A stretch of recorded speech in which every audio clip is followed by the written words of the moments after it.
தெரியுமா?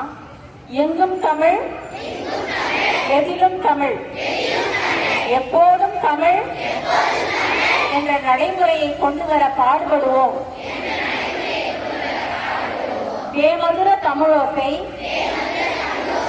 உலகெங்கும் ஒழிக்க எந்நாளும் உழைத்திடுவோம். அனைத்து ஆவணங்களிலும் தமிழிலேயே கையொப்பமிடுவோம். குழந்தைகளுக்கு தமிழ் மொழியில் பெயர் சூட்ட பரப்புரை செய்திடுவோம். இணையற்ற தமிழுடன் இணைய தமிழையும் காத்து வளர்ப்போம் என்று உலக தாய்மொழி நாளான இன்று உளமாற உறுதி கூறுகிறேன்.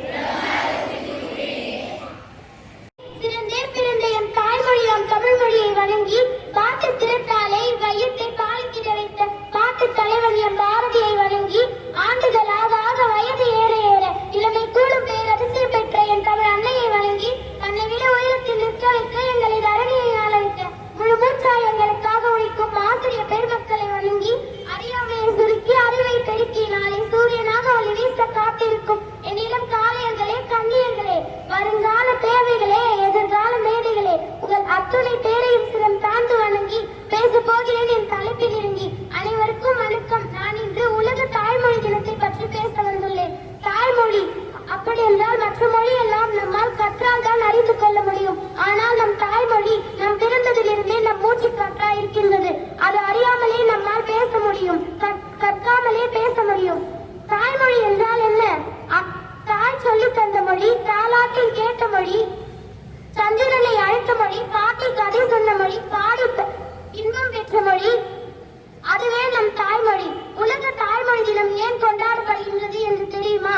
1952ஆம் ஆண்டு பிப்ரவரி 21ஆம் தேதி கிழக்கு பாகிஸ்தான் தலைநகர் டக்காவில் வங்காள மொழியை தான் தாய்மொழியாக நீங்கள் பயன்படுத்த வேண்டும் என்று செய்த பிரச்சாரத்தின் போது 5 மாணவர்கள் கொல்லப்பட்டார்கள். அவர்களுக்கு நினைவூட்டும் நாளான அன்றே உலக தாய்மொழி தினம் கொண்டாடப்படுகின்றோம். தாய்மொழி நம் தாய்மொழி. நம் தாய்மொழி எது? நம் தமிழ் மொழிதான் நம் தாய்மொழி. யாம் அறிந்த மொழிகளிலேயே தமிழ் மொழி போல் இனிதாவது எங்கும் காணோம் என்று பாடி தமிழ் மொழிக்கே பெருமை சேர்க்கிறார் மகாகவி பாரதியார். பழமையான மொழி, பண்பட்ட மொழி, அதுவே நம் தமிழ் மொழி.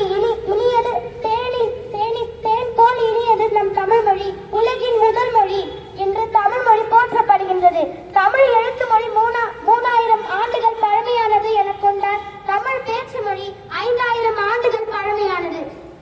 ஏன் திருக்குறளை எடுத்துக் கொள்ளுங்கள். 1330 குறள், 133 அதிகாரம் கொண்டு திருக்குறள் தமிழுக்கே பெருமை சேர்த்துள்ளது. திருவள்ளுவர் தமிழுக்கே பெருமை சேர்த்துள்ளார். தமிழுக்கும் அமுதென்று பேர். அந்த தமிழ் இந்த தமிழெங்கள் உயிருக்கு நேர் என்று தமிழை அமுதென்றும் தமிழை நேராக உயிருக்கு நேராக, அப்படி என்றால் உயிருக்கு சமமாக கூறுகிறார் பாரதிதாசன். தமிழில் எத்தனையோ நூல்கள் உள்ளது. எத்தனையோ கவிஞர்கள் தமிழில் நூலை எழுதியுள்ளனர். ஐம்பெரும் காப்பியம், ஐஞ்சிறு காப்பியம், எத்தனையோ நூல்கள் உள்ளது. ஐம்பெரும் காப்பியங்கள் சிலப்பதிகாரம், சீவக சிந்தாமணி, வளையாபதி, மணிமேகலை, குண்டலகேசி என்று எத்தனையோ நூல்கள் உள்ளது. கற்றது கைவன் அளவு, கல்லாத உலகளவு என தமிழில் நாம் எத்தனையோ படித்தாலும் இன்னும் தமிழில் நிறைய நூல்கள் உள்ளது. தமிழை நாம் நன்கு கற்க வேண்டும். பிழையின்றி எழுத வேண்டும். பிழை இல்லாமல் பேச வேண்டும். மற்ற மொழிகளை கலப்பிடமின்றி தமிழை நன்கு பேசுவது நமது கடமை.